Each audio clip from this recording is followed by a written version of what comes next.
Hi, good morning.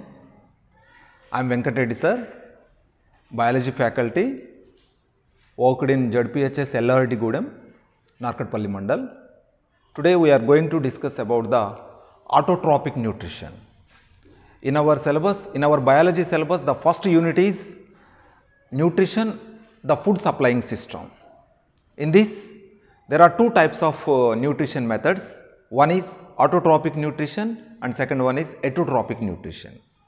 Of course, heterotrophic nutrition, it can teach by the zoology lecturer like human digestive system and in other animals also digestive system will be explained.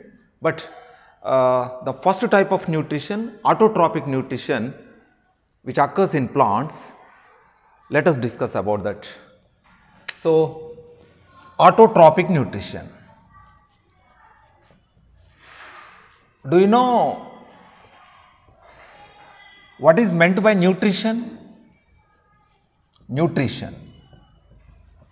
Intake of various nutrients which are essential for the development of organisms, growth and development of organisms, which require for the metabolic functions are called nutrients.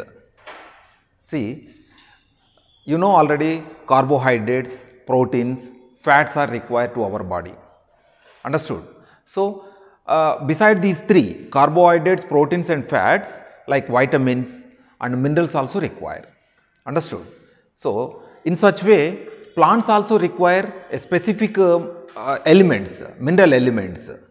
That is why intake of various mineral elements from the soil for their growth and development is called nutrition.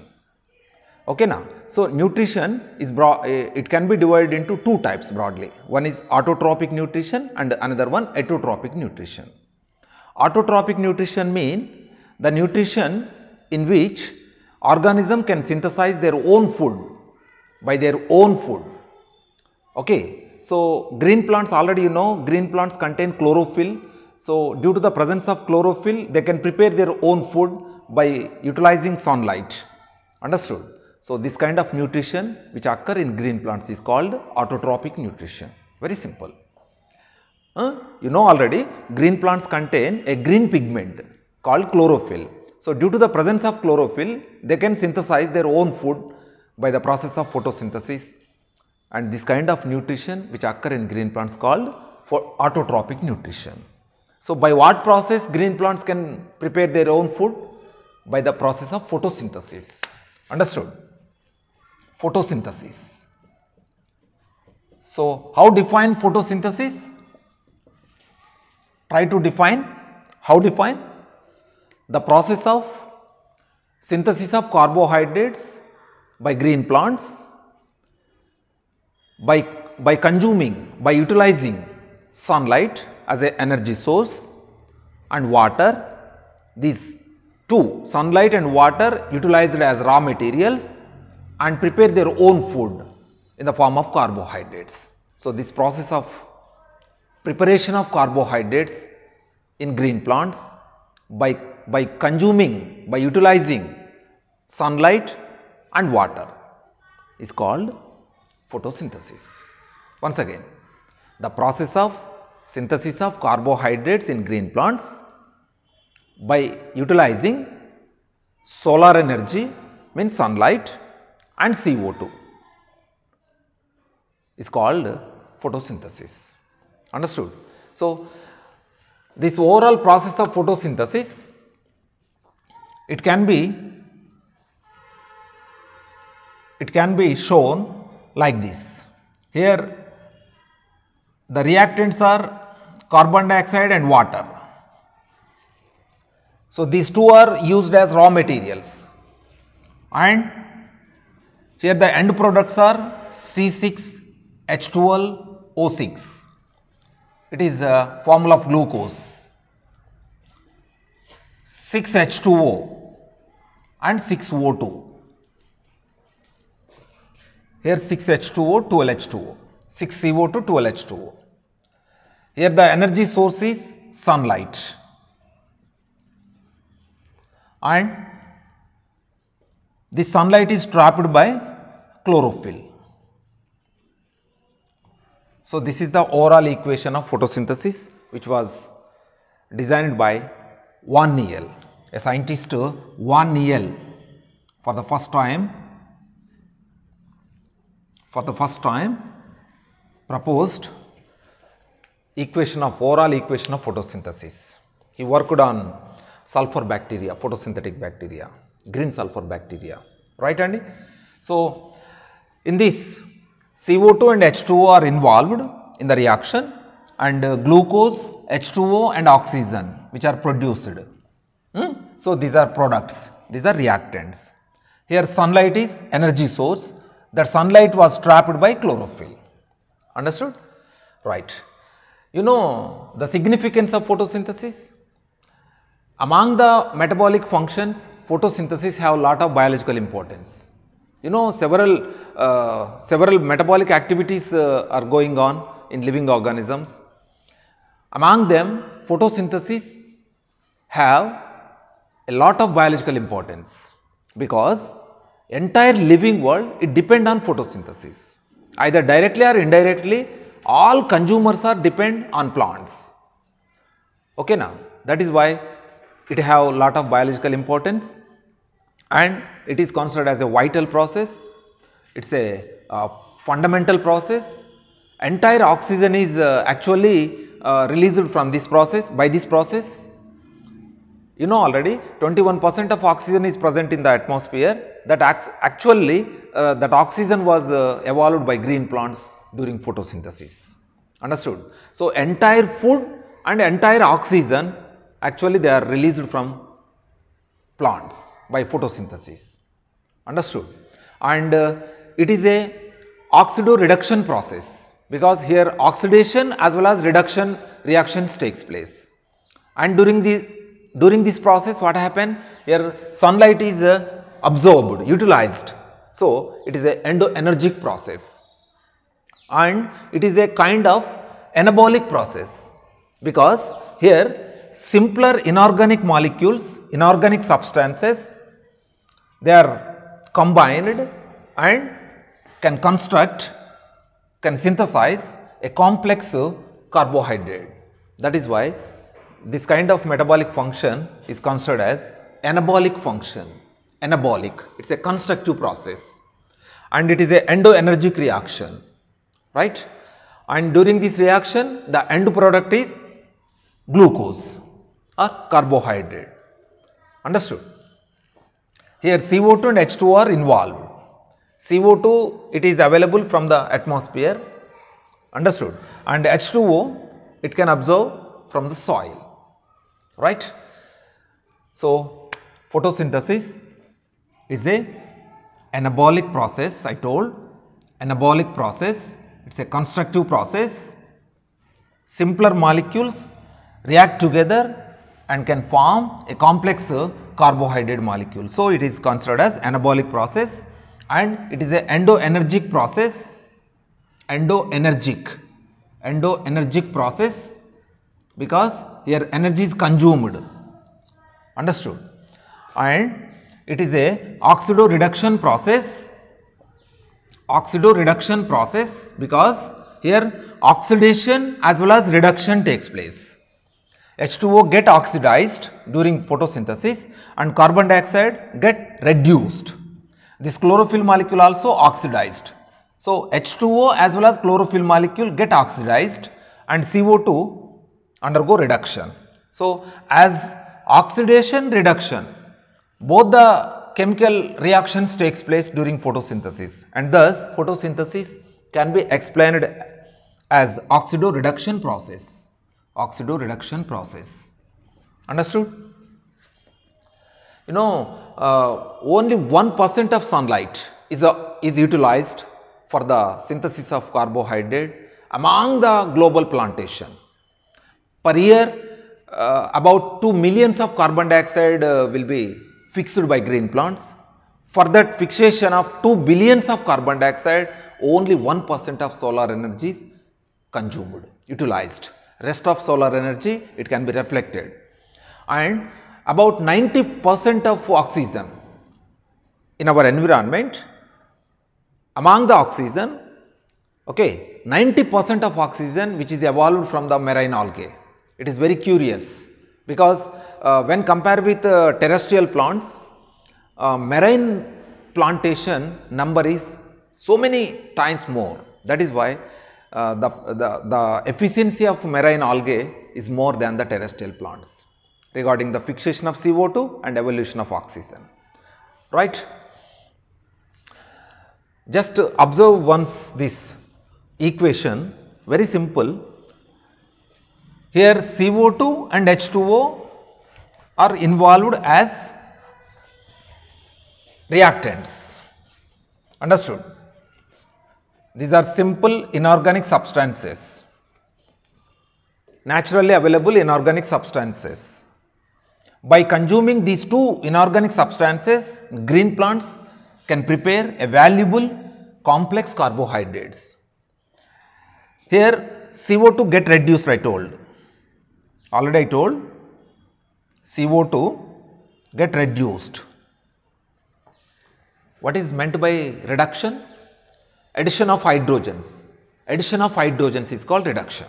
Here H2O molecule, it donates hydrogens to the CO2 and it get reduced. So, by the reduction of CO2, what happened? Glucose is synthesized. Glucose formation takes place. Due to the reduction of carbon dioxide, what happened? Glucose formation occur. By the utilization of hydrogens from the H2O molecule, CO2 absorbed hydrogens and it get reduced and converted into glucose. So, by the donation of hydrogens, this H2O molecule, what happened? It get oxidized. It get oxidized, and thus what happened? By loss of hydrogens, this remaining oxygen, it will be evolved out as a byproduct. It will be evolved out. It will be released out into the atmosphere. Right, Andy? So, in this way CO2, due to the reduction, CO2 undergo reduction and form glucose. That is why you have to understand the source of glucose is carbon dioxide. During photosynthesis, glucose synthesis takes place. Actually, the actual source of glucose is carbon dioxide and the source of oxygen is H2O. It is said to be H2O, but not CO2. The entire oxygen which was evolved from green plants by the photosynthesis, during photosynthesis process, is from H2O molecule. Remember, this evolved of oxygen from H2O molecule also proved by Robert Hill in chlorella algae. So, that process, that experiment is called Hill's reaction. Honor of Robert Hill, it is also called Hill's reaction. So, the central idea of Hill's reaction is evaluation of oxygen from H2O molecule, right? Okay, right. So, definition of photosynthesis as well as equation of photosynthesis completed. Now, materials which are involved in photosynthesis. Materials or factors, materials or factors involved in photosynthesis. Okay, na? What materials are involved? Just recall the equation. What materials are involved? Here CO2 is involved, means air. Here H2O is involved, means water. Here sunlight is involved, sunlight. Chlorophyll also involved, chlorophyll.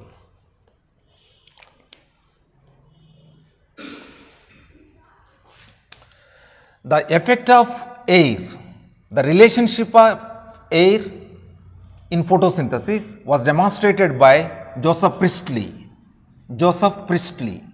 For the first time, the essentiality of air in photosynthesis was demonstrated by Joseph Priestley, stated by Joseph Priestley.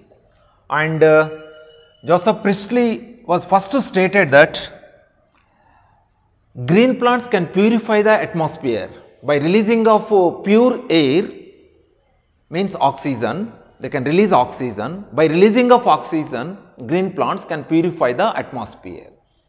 So, green plants can absorb the carbon dioxide which was evolved from animals by breathing, and these green plants, by absorbing CO2, they can release a pure air which is oxygen, can purify the atmosphere. This statement was, this concept was first introduced by Joseph Priestley. Understood? And the essentiality of water in photosynthesis was demonstrated by Van Helmont.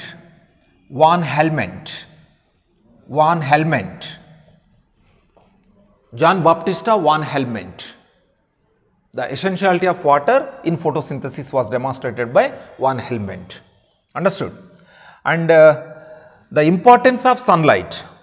The importance of sunlight in photosynthesis was proved by Stephen Hales, scientist Stephen Hales.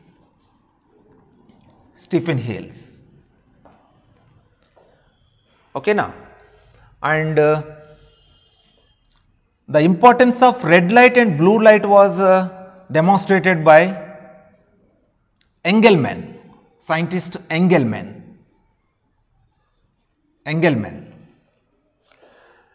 And the significance of chlorophyll in photosynthesis was demonstrated by John Ingenhousz.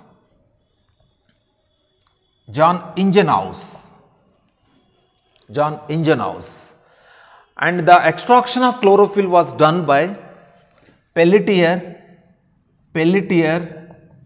and Cavendish. Pelletier and Cavendish. They were first to isolate extraction of chlorophyll from a leaf. Understood? Pelletier and Cavendish was done extraction of chlorophyll from the green leaves. In fact, Ingenhousz stated the importance of chlorophyll during photosynthesis. Stephen Hales demonstrated that sunlight is essential for photosynthesis. Van Helmont proved that water is essential for the growth of plants, growth and development of plants. Understood? And Joseph Priestley was proved that green plants can evolve oxygen by absorbing bad air which was evolved from animals. Understood? Joseph Priestley was conducted a series of experiments by using a bell jar, mouse and a mint plant and a burning candle. See?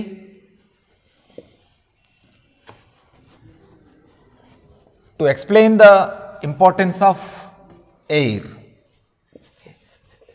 he was conducted a series of experiments.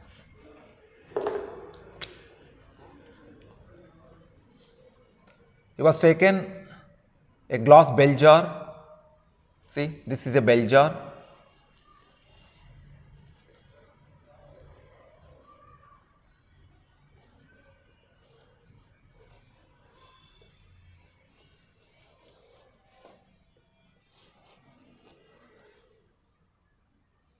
This bell jar is covered the burning candle. So, burning candle is kept inside the bell jar. What happened? This candle was, soon after this candle was burning off. Understood? In the second experiment, what happened? ఎందుకు burning అయింది ఇది candle? ఎందుకు burning off అయింది అంటే, here there is no oxygen. ఈ candle release చేసిన carbon dioxide bell jar నిండా fill అయిపోయింది. దట్ ఈస్ వై క్యాండిల్ ఆరిపోయింది. ఓకేనా? సెకండ్ ఎక్స్పెరిమెంట్లో ఏం చేశాడు తను, బెల్జార్ లోపల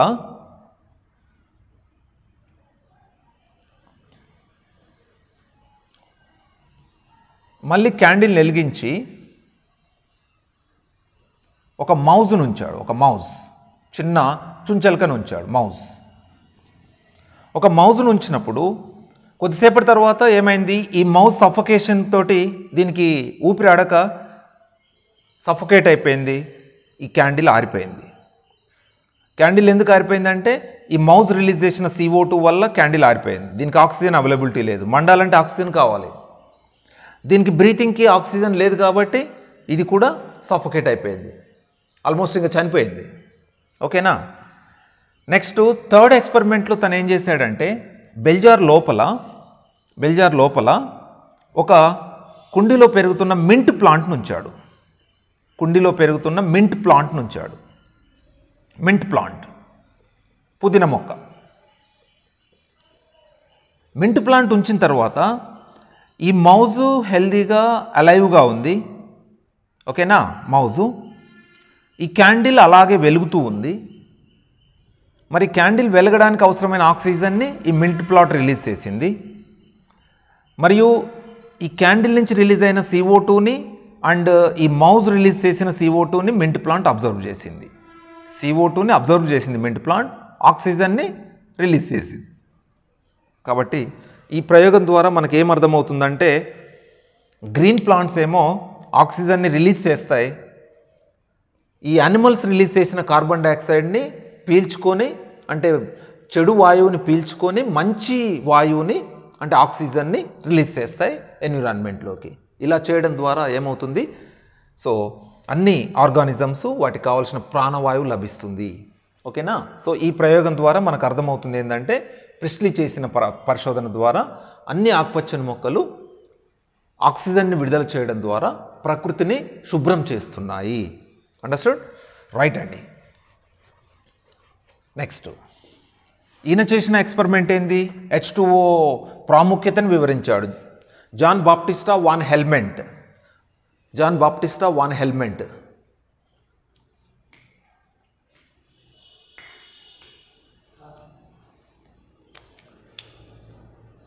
He stated that the essentiality of water during photosynthesis. Okay. In fact, in a willow plant, ఒక కుండీలో పెరుగుతున్న విల్లో ప్లాంట్, ఇది it's a potted willow plant. ఓకేనా. అయితే ఈ విల్లో ప్లాంట్కి రోజు ఈయన థేమ్స్ రివర్ నుంచి వాటర్ తీసుకొచ్చి దీనికి సప్లై చేస్తూ ఉన్నాడు. ఓకేనా.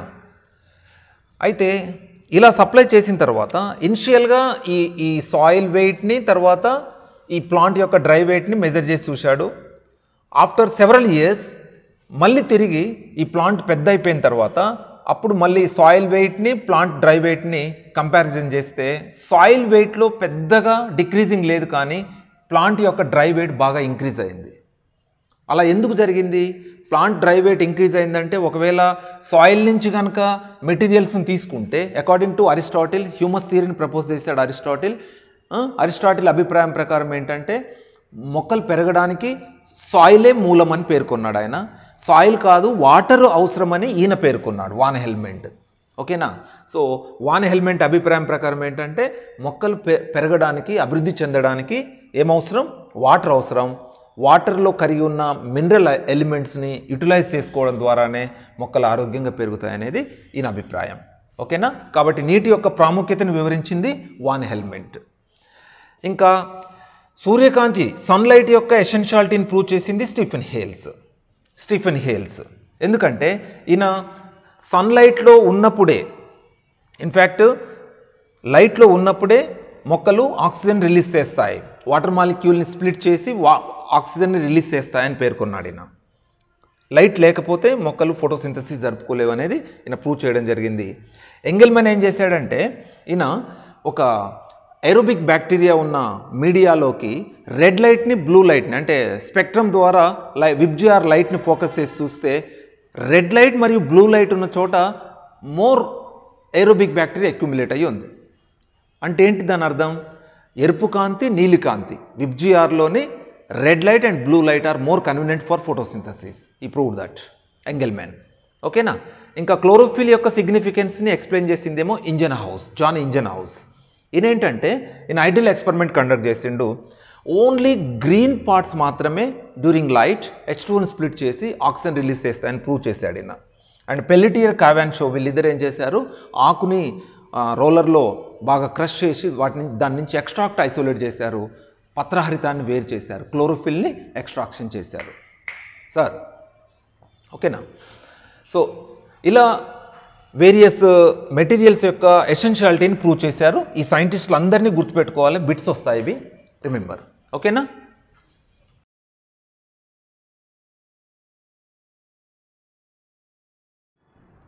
సో ఫోటోసింథసిస్లో మన టెక్స్ట్ బుక్లో ఇచ్చిన ఎక్స్పెరిమెంట్స్ ఏమేమి ఎక్స్పెరిమెంట్స్ ఉన్నాయో ఒకసారి మనం అబ్జర్వ్ చేద్దామండి.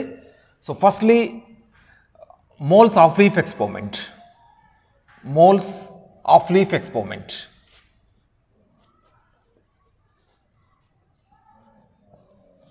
And second one is hydrilla experiment. Hydrilla experiment. Third one is light screen experiment. Light screen experiment. And fourth one is mottled leaf experiment. Mottled leaf experiment. And lastly, iodine test. Iodine test. ఓకేనా? ఇలా మొత్తం 5 experiments ఉన్నాయి మన text బుక్లో. ఏ experiment దాని యొక్క main ఏమేంటి, దాంట్లో operators ఏముంది, ఓకేనా, ఆ ఆపరేటర్స్ని ఎలా అరేంజ్ చేసాం, దాని రిజల్ట్ ఏంటి, అండ్ దాంట్లో డ్రాబ్యాక్స్ ఏమున్నాయి, ఓకేనా, ఇవన్నీ కూడా కాన్సన్ట్రేట్ చేయాలి. ఎందుకంటే మనకి ఎగ్జామ్లో 4 మార్క్ ఆన్సర్ వస్తుంది ఈ ఎక్స్పెరిమెంట్స్ పైన, రైటా? సో తరచుగా అడిగేవి ఈ 2 అడుగుతున్నారు 4 మార్క్స్కి. వెరీ ఫ్రీక్వెంట్గా Moll's of leaf experiment, hydrilla experiment అడుగుతున్నారు. ఒక్కసారి మీరు ఈ ఎక్స్పెరిమెంట్స్ అన్నిటి యొక్క ఉద్దేశం చెప్తాను వినండి. Aim. The aim of moles of leaf experiment is essentiality of CO2. Essentiality of CO2. Essentiality of CO2 to photosynthesis. CO2 essentiality ni prove chese experiment, moles of leaf experiment. And the aim of hydrilla experiment is evolution of oxygen during photosynthesis. The main aim of hydrilla experiment is O2 is evaluated during photosynthesis. O2 evolution. Understood? And the aim of light screen experiment is the light is essential for photosynthesis. Light essentiality. Light essentiality. Understood? And the aim of mottled leaf experiment, the essentiality of chlorophyll. The essentiality of chlorophyll for photosynthesis. Chlorophyll essentiality. Chlorophyll essentiality ni prove చేస్తుంది ఇది. And iodine test యొక్క main aim ఏంటంటే to detect starch. It's a starch test. అంటే లీఫ్లో starch produce అయి ఉందా లేదా తెలుసుకోవడానికి iodine test చేస్తాం మనం, రైట్ అండి? సో ఇవి మొత్తము 5 ఎక్స్పెరిమెంట్స్. Very very easy. చాలామంది దీనికి కన్ఫ్యూజ్ అవుతుంటారు, దాన్ని మొత్తం బట్టి కొట్టడానికి ట్రై చేస్తారు. జస్ట్ అర్థం చేసుకుంటే చాలు. బొమ్మను ప్రాక్టీస్ చేసి దాంట్లో ఏమేమి పార్ట్స్ ఉన్నాయో నేర్చుకోవాలి. Very very easy. బొమ్మను చూసుకుంటూ మ్యాటర్ రాయొచ్చు, సులభంగా 4 మార్క్స్ వస్తాయి. ఓకేనా? రైట్. ఫస్ట్ ఇది చూద్దాం మనం. Moles of leaf experiment. Moles of leaf experiment. The main aim of moles of leaf experiment is essentiality of CO2 for photosynthesis. Okay na? CO2 is essential for photosynthesis. Hugo van Mol was conducted this experiment. That is why genre of Hugo van Mol, it is called moles of leaf experiment. In this, firstly, a wide mouth glass bottle is taken. This is wide mouth glass bottle. Okay na? And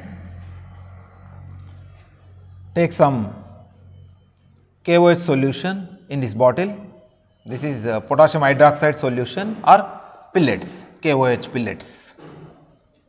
To absorb CO2 which is present in the glass bottle, KOH is used, KOH is taken in this. It is a basic solution, KOH is a basic solution which is used to absorb the carbon dioxide in glass jar. And here a slitted cork is inserted into the wide mouth of glass bottle. It have a thin slit. Through this slit, a leaf is inserted. A leaf is inserted. Half of the portion of the leaf should be inserted.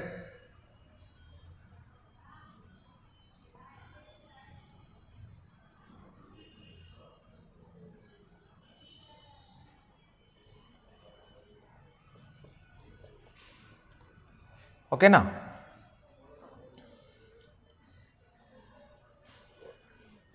This is potted plant.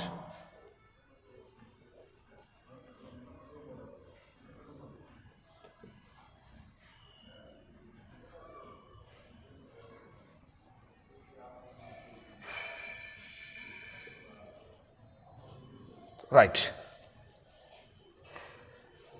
So this apparatus is arranged as shown in this figure. With the help of stone, ఈ glass జార్ని మనం ఇలా arrange చేద్దాం, డయాగ్రామ్లో ఉన్నట్టుగా arrange చేద్దాం. ఓకేనా? కుండీలో పెరుగుతున్న ఒక ప్లాంట్ని, ఒక కన్వీనియంట్ లీఫ్ని సెలెక్ట్ చేసుకుందాం. పొడవుగా పల్చగా ఉన్న లీఫ్ని సెలెక్ట్ చేసుకొని ఈ పల్చని చీలిక, ఏది మన సన్న చీలిక, నారో స్లిట్ ఉన్న కార్క్ ఉంది కదా, ఆ కార్క్ నుంచి ఆ స్లిట్ ద్వారా లోపలికి ఇన్సర్ట్ చేద్దాం. హాఫ్ ఆఫ్ ద పోర్షన్ లీఫ్ని ఇన్సర్ట్ చేద్దాం. ఓకేనా? చేసేసి ఈ టోటల్ ఎక్స్పెరిమెంట్ని మొత్తం అరేంజ్ చేసిన తర్వాత ఈ ఆపరేటర్స్ని సన్లైట్లోకి షిఫ్ట్ చేద్దాం, సన్లైట్లో పెడదాం. సన్లైట్లో ఒక 2 to 3 అవర్స్ పెట్టిన తర్వాత ఇప్పుడు మనము అబ్జర్వ్ చేద్దాం. ఏం అబ్జర్వ్ చేద్దాం? ఇక్కడ స్టార్చ్ ప్రొడ్యూస్ అయిందా లేదా అనేది స్టార్చ్ టెస్ట్కు గురి చేద్దాం. ఈ లీఫ్ని జాగ్రత్తగా ఇళ్ళకెళ్ళి తీయాలి. ఆఫ్టర్ 2 to 3 అవర్స్ సన్లైట్లో పెట్టిన తర్వాత ఈ లీఫ్ని బయటికి తీయాలి. బయటికి తీసేసి దీన్ని అయోడిన్ టెస్ట్కి ఫేస్ చేద్దాం. అయోడిన్ టెస్ట్ చేసిన తర్వాత రిజల్ట్ ఏమొస్తుంది? Iodine test, after iodine test result ఏమొస్తుంది? Half of the portion of leaf which present outside, this is outer region. ఈ లీఫ్లో సగం బయట ఉంది, సగం బెల్జార్ లోపల పెట్టినాం కదా, ఇది ఇన్నర్ రీజియన్, ఇది ఇన్నర్ రీజియన్ ఆఫ్ రీజియన్, ఇది అవుటర్ రీజియన్ కదా. సో ఈ అవుటర్ రీజియన్కి దీనికి అన్నీ అవైలబుల్ ఉన్నాయి. సన్లైట్ ఫోకస్ అవుతుంది, ఎయిర్లో CO2 ఉంది, అండ్ ఈ పాట్ నుంచి వాటర్ని అబ్జర్వ్ చేసుకుంటుంది, H2Oని అబ్జర్వ్ చేసుకుంటుంది. సో అన్ని ఫ్యాక్టర్స్ ఉన్నాయి కాబట్టి యాజ్ యూజువల్గా ఇక్కడ ఫోటోసింథసిస్ జరిగి స్టార్చ్ ప్రొడ్యూస్ అవుతుంది. బట్ ఈ ఇన్నర్ ఆఫ్ ఉంది కదా ఈ రీజియన్లో, ఇక్కడ దీనికి CO2 లేదు. ఎందుకు లేదంటే ఆల్రెడీ ఉన్న CO2ని KOH అబ్జర్వ్ చేసుకుంది. సో బయట నుంచి CO2 లోపలికి పోవడానికి లేదు ఇక. కానీ ఏముంది ఇంకా దీనికి? సన్లైట్ ఫోకస్ అవుతుంది, బికాజ్ ఇది గ్లాస్ కాబట్టి సూర్యకాంతి లోపలికి పోతుంది, అండ్ వాటర్ అవైలబిలిటీ ఉంది, కుండీలో ఉన్న వాటర్ పోతుంది. లేనిదల్లా ఏంటి ఇక్కడ? ఖాళీ CO2 లేదు. సో అందుకోసమే ఈ లోపల ఉన్న హాఫ్ ఆఫ్ ద పోర్షన్ ఉంది కదా, ఇక్కడ స్టార్చ్ ప్రొడ్యూస్ కాదు. మరి ఈ స్టార్చ్ ప్రొడ్యూస్ కాలేదని మనకు ఎలా తెలుస్తుంది? మనం అయోడిన్ టెస్ట్ చేసిన తర్వాత ఎక్కడైతే స్టార్చ్ ప్రొడ్యూస్ అవుతుందో ఆ ఏరియా మొత్తము థిక్ బ్లూ కలర్లోకి మారిపోతుంది, థిక్ బ్లూ కలర్లోకి మారిపోతుంది. సో ఎప్పుడైతే మనము అయోడిన్ యాడ్ చేస్తే, లీఫ్ పైన అయోడిన్ డ్రాప్స్ వేస్తే, అప్పుడు అది బ్లూ కలర్లోకి కన్వర్ట్ అయిందో అక్కడ స్టార్చ్ ఉన్నదని అర్థం. It indicates presence of starch. This thick blue colour or black colour, it indicates presence of starch in this leaf. But remaining area, ఈ లోపల ఉన్న హాఫ్ ఆఫ్ ద పోర్షన్ ఉంది కదా, ఇన్నర్ హాఫ్, దీనికి CO2 అవైలబిలిటీ లేదు, అందుకోసం ఇక్కడ starch produce కాలేదు. దేర్ఫోర్ మనం అయోడిన్ టెస్ట్ చేసిన తర్వాత కూడా ఇది కలర్లెస్గా ఉంటుంది. ఇది కలర్లెస్ రీజియన్. ఓకేనా, colourless region it is because here no starch is formed. Right, here blue colour region it is, thick blue colour regions. Right, so this is about moles of leaf experiment. ఇక్కడ ఒక జాగ్రత్త తీసుకోవాలి ఏంటంటే ఈ leaf ఈ కేఓహెచ్కి touch కాకుండా చూసుకోవాలి. ఒకవేళ ఈ లీఫ్ పొడుగ్గా ఉండి కేఓహెచ్కి టచ్ అయింది అనుకోరి మళ్ళీ తిరిగి ఇది CO2ను అబ్జర్వ్ చేసుకుంటుంది. అందుకోసం ఇది ఒక జాగ్రత్త తీసుకుంటే సరిపోతుంది. దీనికి లోపలికి గాలి పోకుండా మొత్తం గ్రీస్ తోటి సీల్ చేసేయాలి. CO2 అసలు లోపలికి పోవద్దు అనమాట. రైటా, so this about moles of leaf experiment. దీని యొక్క ముఖ్య ఉద్దేశం ఏంటి, ఇక్కడ CO2 యొక్క ఎసెన్షియాలిటీని ప్రూవ్ చేయడం. Next coming to another experiment, that is hydrilla experiment. Hydrilla experiment John Ingenhousz conduct చేశాడు ఈ ఎక్స్పెరిమెంట్ని, హైడిల్లా ఎక్స్పెరిమెంట్. దీని యొక్క మెయిన్ ఎయిమ్ ఏంటంటే O2 is evolved during photosynthesis. The evolved gas during photosynthesis is oxygen. It is proved by Hydilla experiment. So in this experiment, firstly a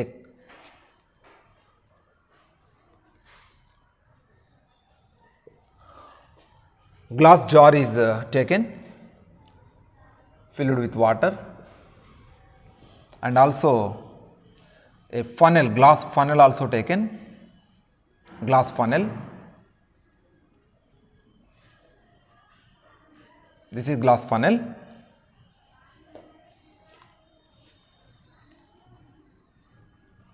Hydilla twigs are used in this, and those Hydilla twigs are inserted into the funnel as shown in this figure. These are Hydilla twigs. Instead of Hydilla, another aquatic plant Elodea also should be taken. Okay na? So ఇలా glass bell జార్లో glass ఫనెల్లోకి హైడిల్లా ట్విగ్స్ని insert చేయాలి. ఒకవేళ హైడిల్లా availability లేకపోతే elodea హైడ్రోఫైట్ హిలోడియా ట్విగ్స్ని మనము ఇప్పుడు నేను show చేసినట్లుగా ఇందులోకి ఇన్సర్ట్ చేసి కేర్ఫుల్గా దీన్ని ఇన్వర్టెడ్గా అరేంజ్ చేయాలి వాటర్లో. ఓకేనా, ఇన్వర్టెడ్గా అరేంజ్ చేయాలి. ఎలా అరేంజ్ చేస్తాను చూడండి. ఇక్కడ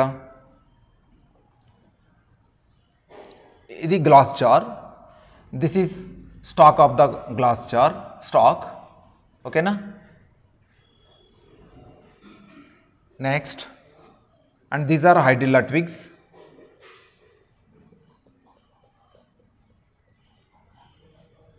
Same apparatus ఇంకొకటి కూడా ప్రిపేర్ చేసి సైమల్టేనియస్గా రెండు ఆపరేటర్స్ ప్రిపేర్ చేద్దాం. ఒకటేమో సన్లైట్లో పెడదాం, ఒకటేమో డార్క్ రూమ్లో పెడదాం. రైట్, ఇప్పుడు ఫైనల్గా ఏం చేయాలి, దీని నిండా వాటర్ ఫిల్ చేయాలి. నెక్స్ట్ ఒక టెస్ట్ ట్యూబ్లో వాటర్ కంటైనింగ్ టెస్ట్ ట్యూబ్ని కేర్ఫుల్గా థమ్ తోటి దీనిపైన ఇన్వర్టెడ్గా అరేంజ్ చేయాలి. ఒక టెస్ట్ ట్యూబ్ని దీని మీద బోర్లించాలి ఇలా. ఓకేనా, టెస్ట్ ట్యూబ్లో కూడా వాటర్ ఫిల్ చేయాలి, గుర్తుపెట్టుకోండి. నౌ ఇప్పుడు ఈ ఎక్స్పెరిమెంట్ మొత్తాన్ని ఆపరేటర్స్ని కదలకుండా తీసుకుపోయి సన్లైట్లో పెడదాం. సన్లైట్లో పెడితే ఏం జరుగుతుంది, ఆఫ్టర్ 3 to 4 hours సన్లైట్లో పెట్టిన తర్వాత ఈ స్టాక్ నుంచి ఎయిర్ బబుల్స్ ఇలా పాస్ అవుతూ పైకి వస్తాయి. ఇక్కడ ఎయిర్ మొత్తము అక్యుములేట్ అవుతుంది. మనం క్లియర్గా అబ్జర్వ్ చేయొచ్చు. ఈ హైడిల్లా ట్విగ్స్ రిలీజ్ చేసిన గ్యాస్ ఎయిర్ బబుల్స్ ఫామ్లో పైకి వచ్చేసి ఇక్కడ మొత్తము గ్యాస్ ఫామ్ అవుతుంది. ఈ గ్యాస్ రిలీజ్ అయిన గ్యాస్ ఏంటి అనేది మనం చూడాలంటే ఏం చేయాలి, ఈ టెస్ట్ ట్యూబ్ని మళ్ళీ ఓపెన్ చేసి అక్కడ ఒక ఫైర్ స్టిక్ని పెట్టినట్లయితే అది ఇంకా బ్రైట్గా ఫ్లేమ్ వచ్చేస్తుంది. దాన్ని బట్టి అర్థమైపోతుంది మరి ఫైర్ స్టిక్ అగ్గిపుల్ల, మండుతున్న అగ్గిపుల్ల ఇంకా బ్రైట్గా ఫ్లేమ్ వచ్చిందంటే అది ఏ గ్యాస్ అని అర్థం చేసుకోవాలి, ఆక్సిజన్ అని అర్థం చేసుకోవాలి. Very simple. రైటా, సేమ్ ఎక్స్పెరిమెంట్ మనం డార్క్ రూమ్లో పెట్టి చేసినాం అనుకోరి ఇట్లా ఎయిర్ బబుల్స్ రావు, గ్యాస్ రిలీజ్ కాదు అక్కడ. అంటే ఏంటి, ఇక్కడ according to John Ingenhousz opinion కంపల్సరీగా లైట్ ఉన్నప్పుడే, లైట్ ఈజ్ ఎసెన్షియల్, లైట్ ఉన్నప్పుడే, లైట్ ప్రజెన్స్లోనే with the help of chlorophyll what happened? H2O molecule will be splitted and consequent evolution of oxygen. It was proved. ఓకేనా, అంటే గ్రీన్ పార్ట్స్ మాత్రమే light ప్రజెన్స్లో ఏం చేస్తాయి, గ్యాస్ని రిలీజ్ చేస్తాయి, ఆక్సిజన్ని రిలీజ్ చేస్తాయి. ఓకేనా, non green parts oxygen release చేయవు. మళ్ళీ సన్లైట్ ఉన్నప్పుడే రిలీజ్ చేస్తాయి ఆక్సిజన్ని. సన్లైట్ లేకుండా డార్క్లో ఉన్నప్పుడు ఆక్సిజన్ రిలీజ్ కాదు. ఓకేనా, right. This is hydrilla experiment, very simple. మీరు టెక్స్ట్ బుక్లో చూడండి, టెక్స్ట్ బుక్లో టోటల్ దీని ఏంటి పార్ట్స్, తర్వాత వేరియస్ స్టెప్స్, ఎయిమ్, ఆపరేటర్స్, ఇవన్నీ కూడా కేర్ఫుల్గా చూడాలి, ఎందుకంటే 4 మార్క్ ఆన్సర్ కాబట్టి, right. And one more experiment, that is mottled leaf experiment. Very simple. Mottled leaf means croton leaf. Croton leaf మీరు గార్డెన్లో చూస్తారు, అక్కడక్కడ కొన్ని లీవ్స్ పైన ఇలా white patches, yellow patches, orange patches ఇలా ఉంటాయి కదా. సో ఇలాంటి లీఫ్ని మనం మనం అయోడిన్ టెస్ట్ చేస్తే, ఆఫ్టర్ అయోడిన్ టెస్ట్ ఎక్కడైతే వైట్ ప్యాచెస్ ఉన్నాయో ఇక్కడ కలర్లెస్ రీజియన్ ఉంటుంది, రెస్ట్ ఆఫ్ ద పోర్షన్ మొత్తము థిక్ గ్రీన్ కలర్లోకి, థిక్ బ్లూ కలర్లోకి కన్వర్ట్ అవుతుంది. ఎక్కడైతే మచ్చలు ఉన్నాయో, వైట్ ప్యాచెస్ ఉన్నాయో ఆ పార్ట్ మాత్రమే థిక్ బ్లూ కలర్లోకి కన్వర్ట్ కాదు. ఓకేనా, రిమైనింగ్ గ్రీన్ పోర్షన్ మొత్తము థిక్ బ్లూ కలర్లోకి కన్వర్ట్ అవుతుంది. అంటే దాన్ని బట్టి అర్థమైపోతుంది ఇక్కడ క్లోరోఫిల్ లేదు కాబట్టి స్టార్చ్ ప్రొడ్యూస్ కాలేదు, ఈ ఏరియాలో స్టార్చ్ ప్రొడ్యూస్ కాలేదు. రిమైనింగ్ పోర్షన్లో మొత్తం గ్రీన్ క్లోరోఫిల్ ఉంది, అక్కడ స్టార్చ్ ప్రొడ్యూస్ అయింది కాబట్టి మనం అయోడిన్ టెస్ట్ చేసిన తర్వాత ఇదంతా కూడా బ్లూ కలర్లోకి కన్వర్ట్ అయింది. వెరీ సింపుల్, రైట్ అండి. నెక్స్ట్ ఇంకా మనము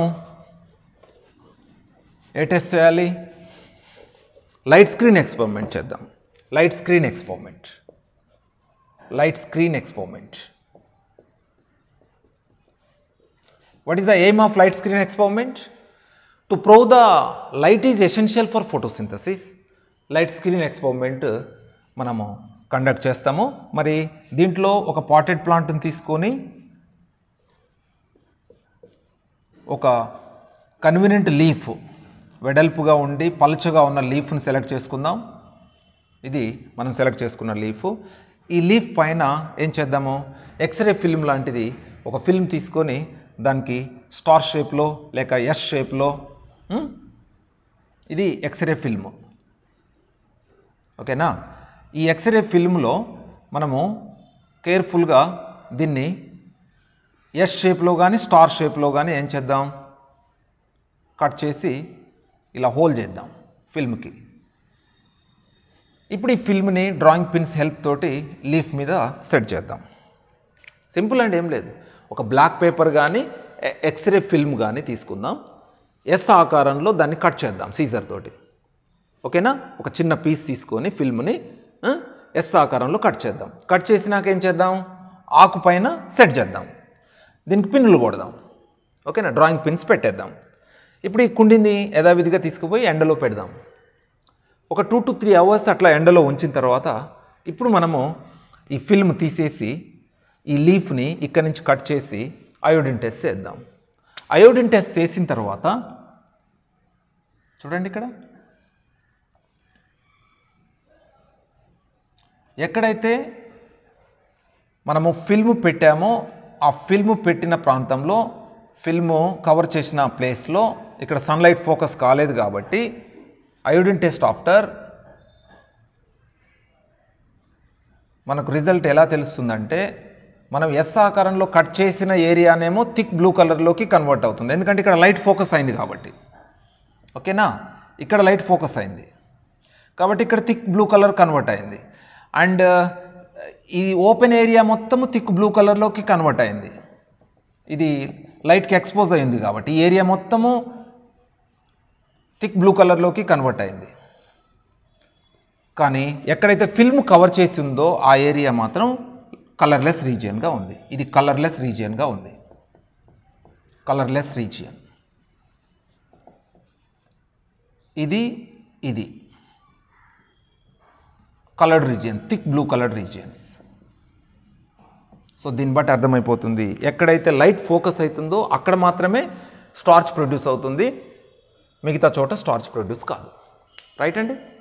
next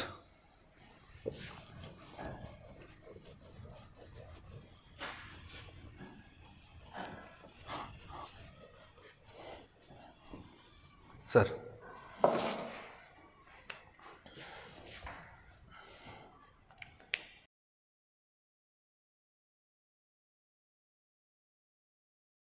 next iodine test. Iodine test ఎందుకు చేస్తామండి అయోడిన్ టెస్ట్? అయోడిన్ టెస్ట్ ఎందుకు చేస్తాము? To detect the carbohydrates produced in green leaf. Understood? అంటే ఆకులలో పిండి పదార్థం తయారైందని ప్రూవ్ చేయడానికి మనం అయోడిన్ టెస్ట్ చేస్తాం. ఇక్కడ అయోడిన్ని యూజ్ చేస్తున్నాం కాబట్టి దీన్ని అయోడిన్ టెస్ట్ అంటున్నాం. Here the reagent is chemical reagent is iodine. Iodine అనే కెమికల్ని మనం యూజ్ చేస్తున్నాం యాజ్ అ రియేజెంట్గా. ఒకవేళ అయోడిన్ లేకపోతే బెటాడిన్ అనే కెమికల్ని కూడా యూజ్ చేయవచ్చు. ఎప్పుడైనా గుర్తుపెట్టుకోవాలి మీరు, స్టార్చ్కి అయోడిన్ మిక్స్ చేస్తే అది థిక్ బ్లూ లేక బ్లాక్ కలర్లోకి కన్వర్ట్ అవుతుంది. ఇంపార్టెంట్, బండ గుర్తుపెట్టుకోవాలి. ఓకేనా? స్టార్చ్కి అయోడిన్ యాడ్ చేస్తే అది థిక్ బ్లూ కలర్లోకి లేక బ్లాక్ కలర్లోకి కన్వర్ట్ అవుతుంది. ఒకవేళ స్టార్చ్ ప్రొడ్యూస్ కాకపోతే మనం అయోడిన్ వేసిన తర్వాత బ్లూ కలర్లోకి మారదు, అది అట్లనే కలర్లెస్గా ఉంటుంది. సో కాబట్టి ఇంపార్టెంట్ ఆస్పెక్ట్ ఏంటంటే అయోడిన్ యాడ్ చేసిన తర్వాత స్టార్చ్కి it turn into thick blue colour. Remember. ఓకేనా? సో ఎలా చేస్తాం iodine test? Very simple. Iodine test చేసేటప్పుడు ఫస్ట్ కొంత ప్రొసీజర్ ఉంటుంది. ముందు ఒక గ్లాస్ బీకర్లో వాటర్ని ఫిల్ చేసి ఈ వాటర్లో ఒక టెస్ట్ ట్యూబ్ని, ఇది టెస్ట్ ట్యూబ్,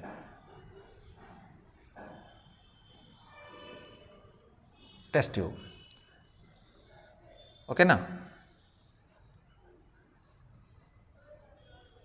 ఈ టెస్ట్ ట్యూబ్లో మిథైలేటెడ్ స్పిరిట్ ఫిల్ చేయాలి. మిథైలేటెడ్ స్పిరిట్, ఇదంతా మిథైలేటెడ్ స్పిరిట్, ఇథైల్ ఆల్కహాల్ అన్నమాట, మిథైల్ ఆల్కహాల్. దీంట్లో లీఫ్ని డిప్ చేయాలి. ఇది లీఫ్ని డిప్ చేయాలి. ఇలా మిథైలేటెడ్ స్పిరిట్లో లీఫ్ని డిప్ చేయాలి. ఓకేనా? రైట్. ఇదంతా మిథైలేటెడ్ స్పిరిట్. లీఫ్ను అందులో మునిగేటట్టుగా డిప్ చేయాలి. ఇప్పుడేం చేద్దాం?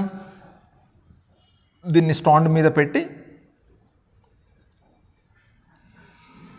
బున్సెన్ బర్నర్ ద్వారా దీన్ని హీట్ చేద్దాం. బున్సెన్ బర్నర్ ద్వారా హీట్ చేద్దాం.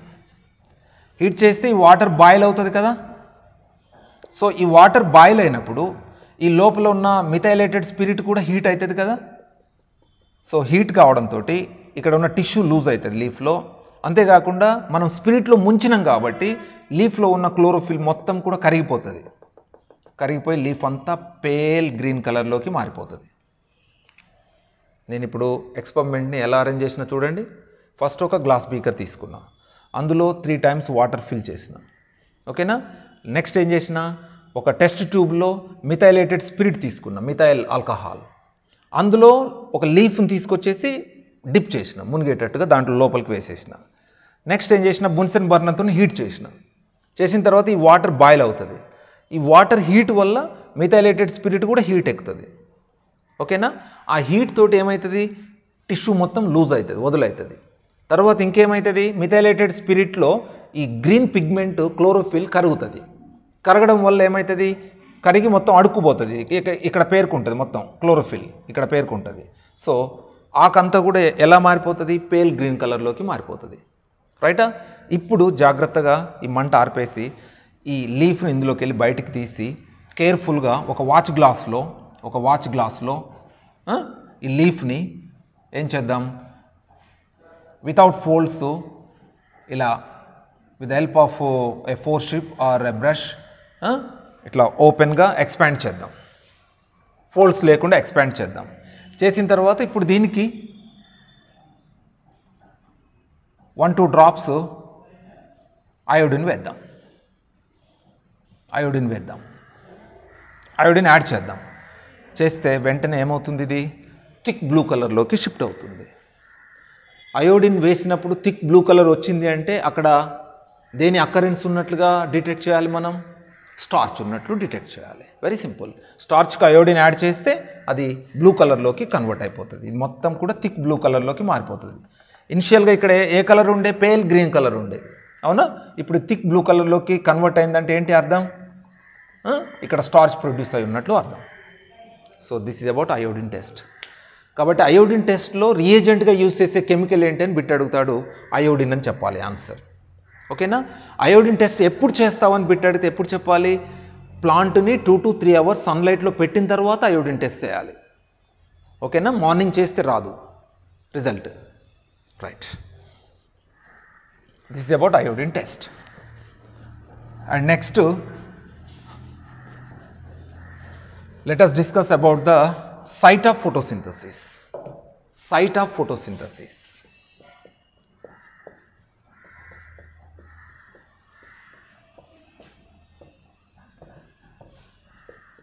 What is the site of photosynthesis? Leaf is the main site of photosynthesis. So leaves are considered as the food factories because leaves can prepare carbohydrates. Leaf can manufacture the starch by photosynthesis process. Understood? And inside the leaf a green pigment present called chlorophyll. That chlorophyll is located in a cell organelle. It is called chloroplast. So మనము leaf structure చూడాలి, ఇక్కడ chloroplast structure కూడా observe చేయాలి. ఈ రెండింటి నిర్మాణం చూస్తే మనకు క్లారిటీగా అర్థమైపోతుంది ఫోటోసింథసిస్ జరిగే సైట్. ఓకేనా? ముందుగా నేను లీఫ్ టీఎస్ చెప్తాను మీకు. ఓకేనా? Leaf TS, TS of leaf, TS of leaf very simple. ఏదైనా లీఫ్ లైక్ హైబిస్కస్ లీఫ్ లేకపోతే ఫైకస్ లీఫ్, ఎనీ లీఫ్ని మనము కేర్ఫుల్గా థిన్ సెక్షన్ కట్ చేసి మైక్రోస్కోప్ కింద చూస్తే, స్లైడ్ ప్రిపేర్ చేసి మైక్రోస్కోప్ కింద చూస్తే that leaf it shows following parts. On both sides there will be an epidermis. This is upper epidermis. It is single layered and cells are arranged in compact manner. Understood? It is a single layered. It is upper side epidermis and it is the epidermis present on lower side. So it is called lower epidermis. Lower epidermis. So this lower epidermis also single layered and here and there tiny pores are noticed. Such tiny pores are called stomata. Okay na? Stomata. And on both sides there will be a thin cuticle is present which was composed of cutin, a waxy like substance cutin. It helps to reduce the transpiration. Understood? It is a cuticle, thin layer of cuticle. Next, between the upper and lower epidermises there is a mesophyll tissue and this mesophyll tissue is differentiated into palisade tissue and sponge tissue. There is a clear difference between upper side pillar like cells and on lower side spongy like tissue. So the tissue which present towards the upper epidermis, it contain pillar like cells, so it is called palisade tissue and at the center there will be a vascular bundle. At the midvein region vascular bundle is present. That vascular bundle is covered by a parenchymatous bundle sheath and inside the bundle sheath there will be a xylem tissue towards upper side. This is xylem tissue, vascular tissue, xylem. It placed towards the upper epidermis and phloem tissue which lies towards lower epidermis. This is phloem tissue. So in such way xylem and phloem vascular tissues are present inside the vascular bundle. Understood? There is no cambium between the xylem and phloem. Here the vascular bundle is closed type, conjoined and collateral type. Understood? And actually this vascular bundle is placed where? At the point of midvein. right? And towards lower epidermis, there will be a loosely arranged parenchyma tissue present. It is called sponge tissue. Sponge tissue. Here large air spaces present between the cells. Understood? Large air spaces present. So, this is called air chamber. Air chamber. This is cuticle. Cuticle. This is upper epidermis. Upper epidermis. This is palisade tissue. Palisade tissue. And it is sponge tissue. Sponge tissue. It is xylem tissue and it is phloem tissue. Understood? This is lower epidermis, lower epidermis, and it is cuticle. This is stoma and these are God cells. God cells. There are two God cells present on either side of stoma. These two God cells are bean shape or kidney shape. So, it is a God cell, this is another God cell. The shape of the God cell is usually kidney or bean shape. And in between two God cells, there will be a lens shaped stoma. Stoma. It is God cell. Okay, na? So, this entire structure is called stomatal complex.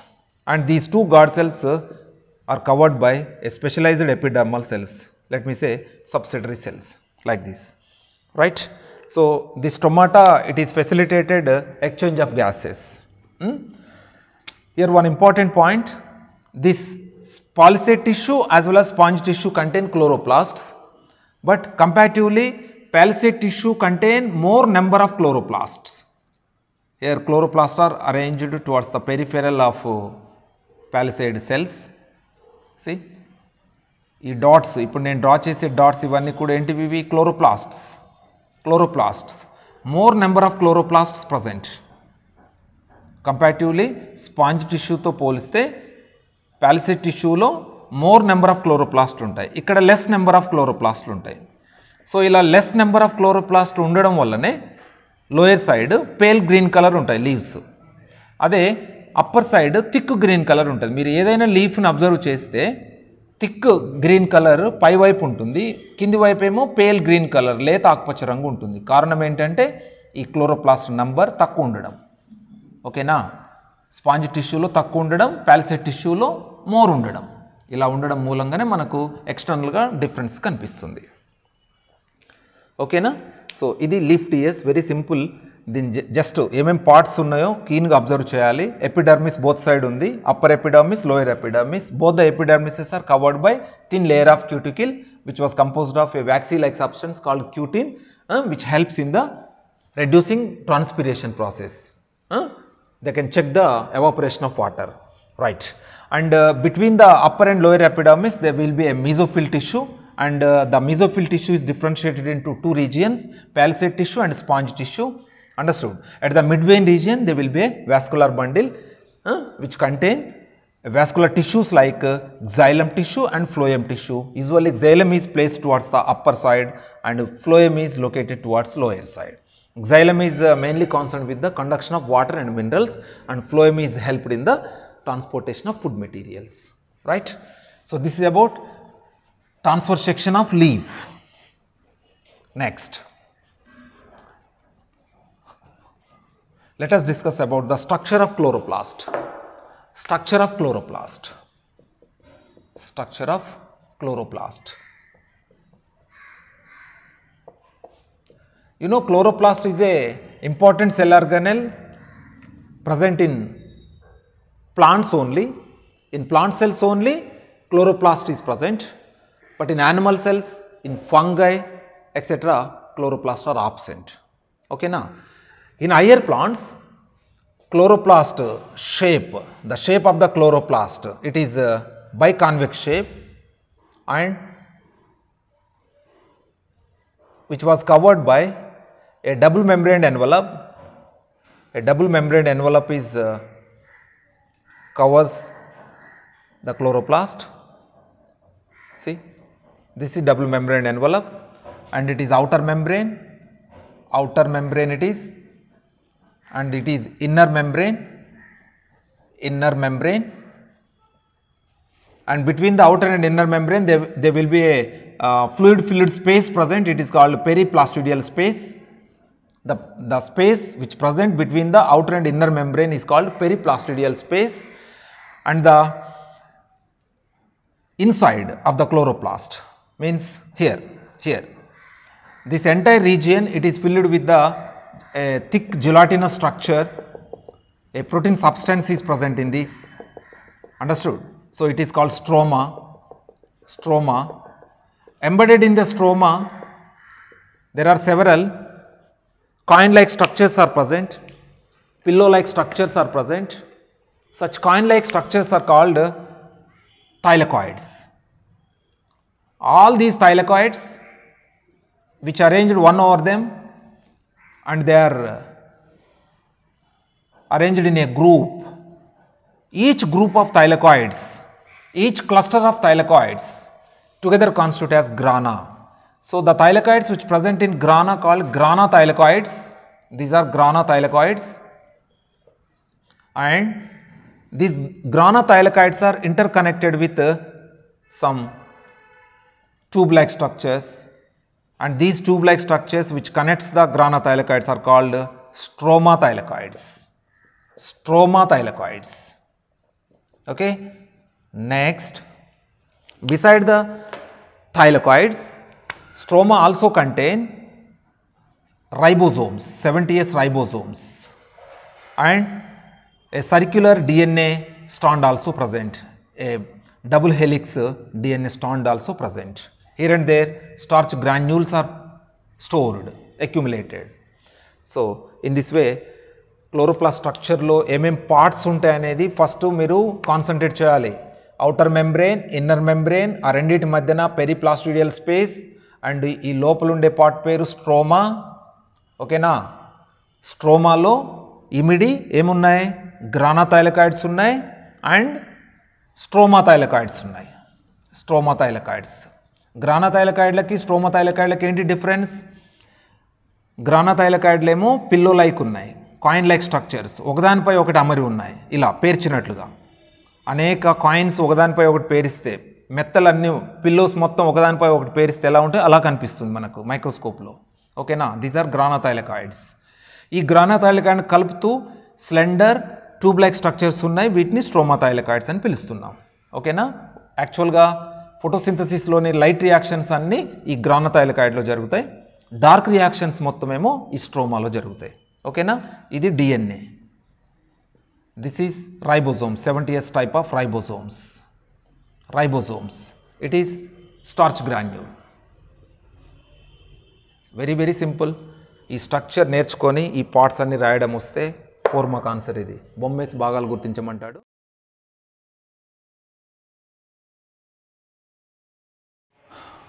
Let us discuss about the mechanism of photosynthesis.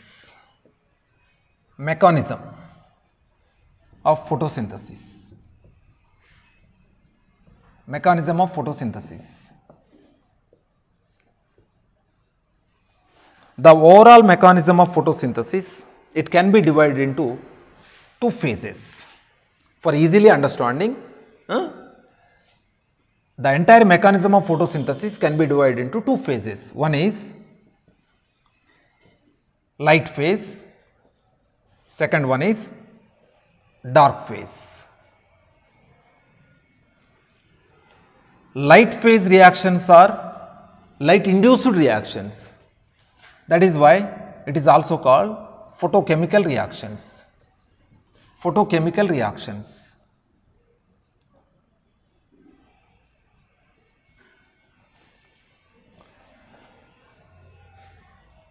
But dark reaction do not require light.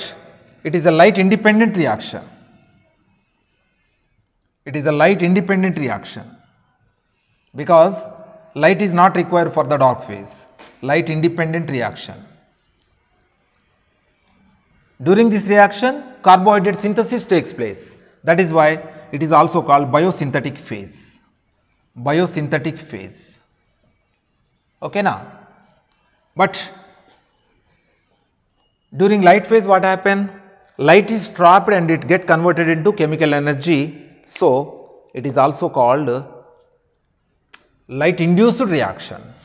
Means light dependent reaction it is. Light dependent reaction. Light dependent. Light is essential for the light phase. So light dependent it is. Light dependent reaction. It is also called photochemical reaction. Understood?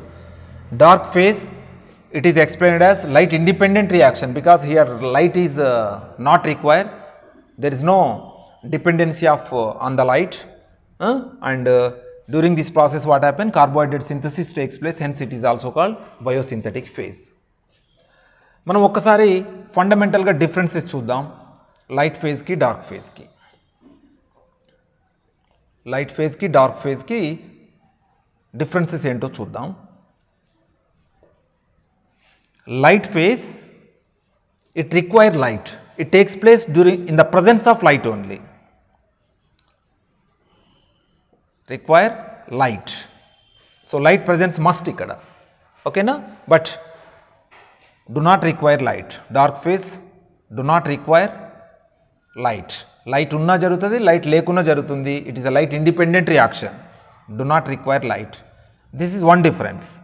And the second difference, light reaction, light phase reactions takes place, light phase reactions takes place in granothylakoids, in granothylakoids, while dark reactions, dark phase reactions are occur in the stroma of chloroplast. And third difference is, during light phase reactions what happen, the light energy is trapped and it get converted into chemical energy which was packed in the form of ATP and NADPH plus H plus.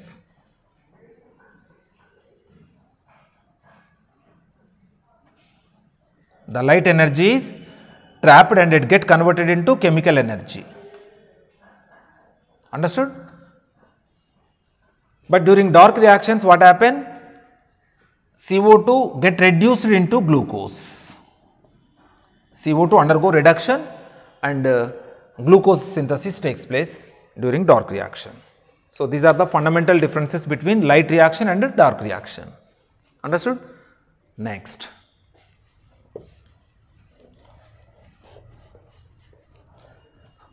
Now let us discuss about the important steps in the light phase, important steps, important reactions which occur in the light reactions. Broadly speaking, there are three steps are involved. In the first step, here the light energy is trapped by the chlorophyll, light energy is trapped by the chlorophyll and it get converted into chemical energy. Understood? So trapping of light energy by chlorophyll is considered as the first step. Understood? Here the light energy is trapped. Light energy is trapped by chlorophyll. This is first step. You know, sunlight is passed to the earth in the form of electromagnetic waves. Each particle of that electromagnetic wave is called photon, and such photon contains a packed energy, stored energy is called quantum. So photon lo, prati okka photon lo, each photon contain a quantum energy, right? So ఇప్పుడు leaf పైన focus అయినప్పుడు light ఆ quantum ఎనర్జీని observe చేసుకుంటుంది chlorophyll. ఓకేనా? మామూలుగా సూర్యరశ్మి కాంతి light పై leaf పైన పడినప్పుడు లీఫ్లో ఉన్న క్లోరోఫిల్ పిగ్మెంట్ ఉంటుంది, గ్రీన్ పిగ్మెంట్ క్లోరోఫిల్, అది అబ్జర్వ్ చేసుకుంటుంది లైట్ ఎనర్జీని. అది first step. In the second step ఈ లైట్ ఎనర్జీని యూజ్ చేసుకొని ఏం చేస్తుంది ఇక్కడ ATP production of ATP and NADPH plus H plus. ATP and NADPH plus H plus. Let me say NADPH2. This is second step. Production of ATP and NADPH plus H plus. ATP mean adenosine triphosphate and NADP mean nicotinamine adenine dinucleotide phosphate. Very simple. During light reactions, by the electron transportation as well as proton translocation, one ADP it will be combined with the inorganic phosphate and can form ATP. This process of synthesis of ATP from ADP and inorganic phosphate by consuming of light energy is called photophosphorylation. It is called what? Photophosphorylation.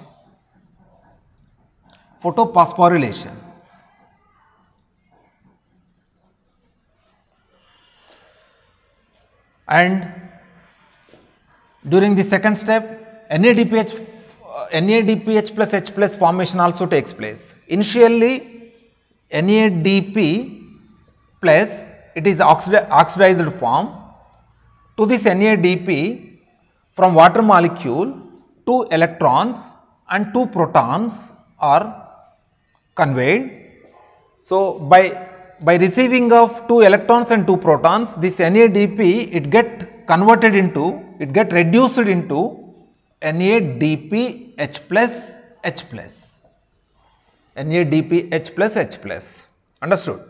So ADP inorganic phosphate తో combined అయ్యి ATP synthesis కావడం, it is called photophosphorylation. Understood? By utilizing of light energy, ADP inorganic phosphate తో react అయ్యి ATP synthesis కావడం. ఇంకా రెండోది ఏంటి, water molecule split కావడం వల్ల రిలీజ్ అయిన a pair of electrons and a pair of protons NADPకి కన్వే అవుతాయి. ఫలితంగా NADPH ప్లస్ H ప్లస్గా కన్వర్ట్ అవుతుంది. కాబట్టి గ్రీన్ ప్లాంట్స్లో అల్టిమేట్గా ఎలక్ట్రాన్స్ని యాక్సెప్ట్ చేసేది, ప్రోటాన్స్ని యాక్సెప్ట్ చేసేది ఏంటిది NADP ప్లస్. మరి ఎలక్ట్రాన్కి సోర్స్ ఏంటి, ఎలక్ట్రాన్ డోనర్ ఏంటి, వాటర్ మాలిక్యూల్. ప్రోటాన్ డోనర్ ఏంటి, వాటర్ మాలిక్యూల్. గుర్తుపెట్టుకోవాలి. ఓకేనా? సో ఇక్కడ ఏం జరుగుతుంది, ATP synthesis as well as NADPH plus H plus formation takes place in the second step. During third step, what happened here, O2 evolution takes place. O2 evolution of oxygen. అంటే oxygen release అవుతుంది. ఎలా అవుతుంది oxygen releasing? ఒక H2O light presence లో in the presence of light, H2O gets splitted into 2 electrons, 2 protons of oxygen. So this process of splitting of H2O molecule during light into 2 electrons, 2 protons and of O2 is called photolysis of water. Photolysis of water.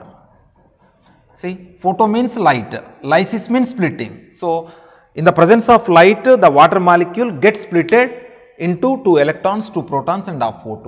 So it is called photolysis of water.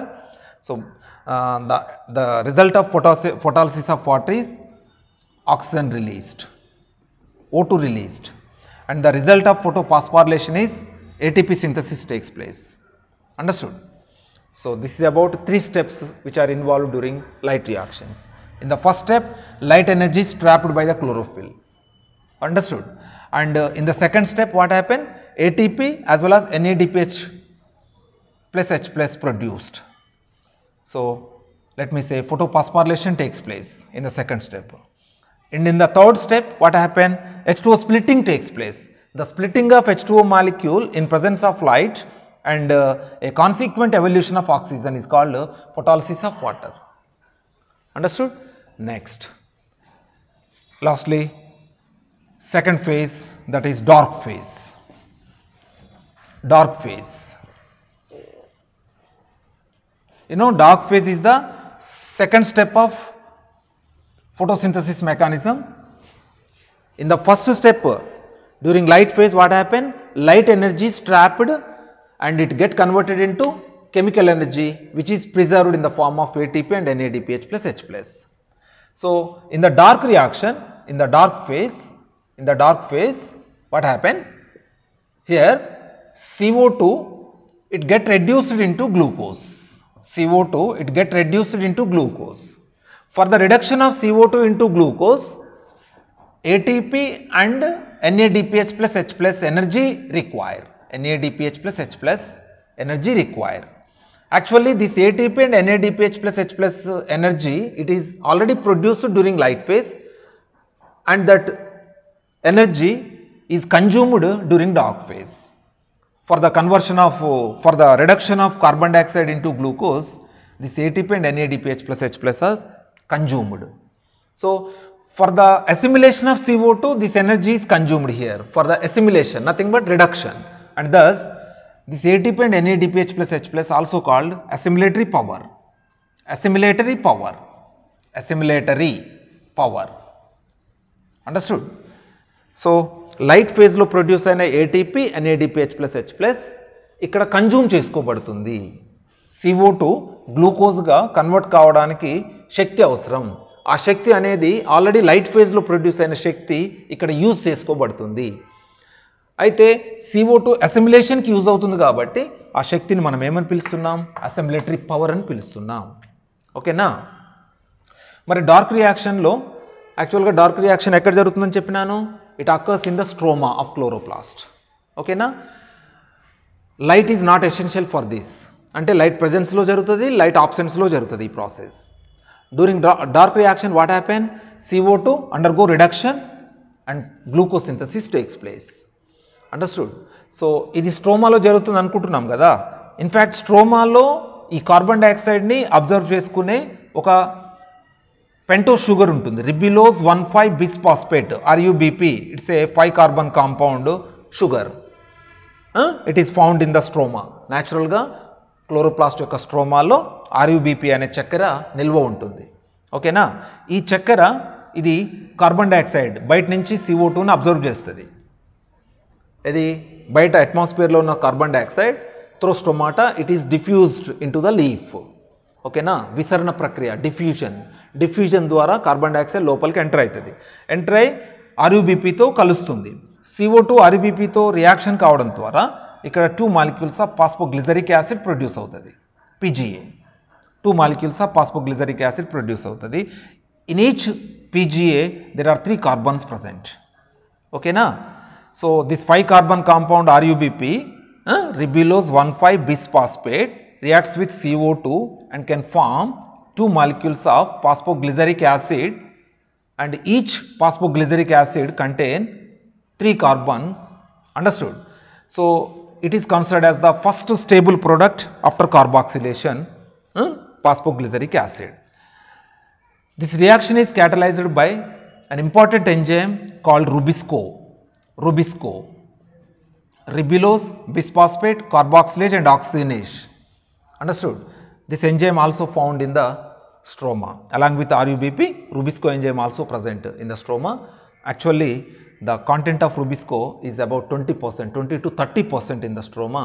It is the widely available protein among the plant kingdom, right? So, these 2 molecules of phosphoglyceric acid in the next step, by consuming ATP and NADPH plus H plus, here ATP and NADPH plus H plus are consumed. Understood? So, by consumption of this energy, assimilatory power, these 2 molecules of PGA get reduced into 2 molecules of glycerolide 3-phosphate. Glycerolide 3-phosphate, also called phosphoglycerolide, PGAL. 2 molecules of phosphoglycerolide formed. So each glyceraldehyde 3-phosphate contain 3 carbons. And these 2 molecules of glyceraldehyde 3-phosphate, in the next step what happen? Only 1/6 of glyceraldehyde 3-phosphate, only 1/6 out of 2 molecules, totally 6 carbons are there. So out of these 6 carbons, only 1 carbon is consumed for the glucose synthesis. 1/6 glucose is formed. Remaining 5/6 of glyceraldehyde 3-phosphate, they are consumed for they are utilized for the regeneration of RUBP. After several intermediary biochemical reactions, what happen? RUBP, it should be regenerated, because once again this cycle should be repeated. Understood? In order to continuation of the mechanism for several times, the primary CO2 acceptor RUBP, it should be regenerated. For this regeneration of RUBP, 5/6 of glyceraldehyde 3-phosphate is consumed. Only 1/6 of glyceraldehyde 3-phosphate it is utilized for the glucose formation. Initial ga idi glucose form lo ఏర్పడుతుంది. Next glucose ఏమవుతుంది? ఇది కార్బోహైడ్రేట్గా convert అవుతుంది. ఓకేనా? Early స్టేజ్లో glucose form అవుతుంది, తర్వాత ఏమవుతుంది? ఇది కార్బోహైడ్రేట్గా కన్వర్ట్ అయిపోతుంది. రైట్ అండి. కాబట్టి ఇక్కడ మనం 3 స్టెప్స్ని ఇమాజిన్ చేయాలి. CO2 RUBPతో కలిసి PGA ఫామ్ కావడం, ఇది ఫస్ట్ స్టెప్. ఈ PGA అసెంబ్లేటరీ పవర్ని కన్జ్యూమ్ చేసుకొని గ్లిజరాల్డేట్ 3-ఫాస్ఫేట్గా కన్వర్ట్ కావడం, ఇది సెకండ్ స్టెప్. ఈ గ్లిజరాల్డేట్ 3-ఫాస్ఫేట్ తిరిగి RUBPని రీజనరేట్ చేయడం, ఇది థర్డ్ స్టెప్. ఇలా 3 స్టెప్స్ ఉన్నాయి: కార్బాక్సిలేషన్, రిడక్షన్, రీజనరేషన్. ఓకేనా? సో మన టెక్స్ట్ బుక్లో జస్ట్ ఇంత సీక్వెన్స్గా లేదు, అక్కడక్కడ మెన్షన్ చేశాడు. నేను దీనికంటూ ఒక సైకిల్ని డెవలప్ చేసి డిజైన్ చేసి మీకు ఎక్స్ప్లెయిన్ చేశాను. ఐ థింక్ ఇది చాలా ఎనఫ్, మోర్ దెన్ ఎనఫ్ అనమాట. మన టెక్స్ట్ బుక్లో చాలా మైన్యూట్ ఇన్ఫర్మేషన్ ఇచ్చాడు. ఓకేనండి. So this about dark phase. So dark ఫేజ్లో అల్టిమేట్ రిజల్ట్ ఏంది? గ్లూకోజ్ ఫామ్ అవుతుంది. ఇందుకోసం ఎనర్జీ యూజ్ అయింది. ఈ ఎనర్జీ ఆల్రెడీ లైట్ ఫేజ్లో ప్రొడ్యూస్ అయిన ఎనర్జీ ఇక్కడ యూజ్ అయింది. ఇక్కడ కార్బన్ డైఆక్సైడ్ ఈ ఎనర్జీని యూజ్ చేసుకొని గ్లూకోజ్గా కన్వర్ట్ అయింది.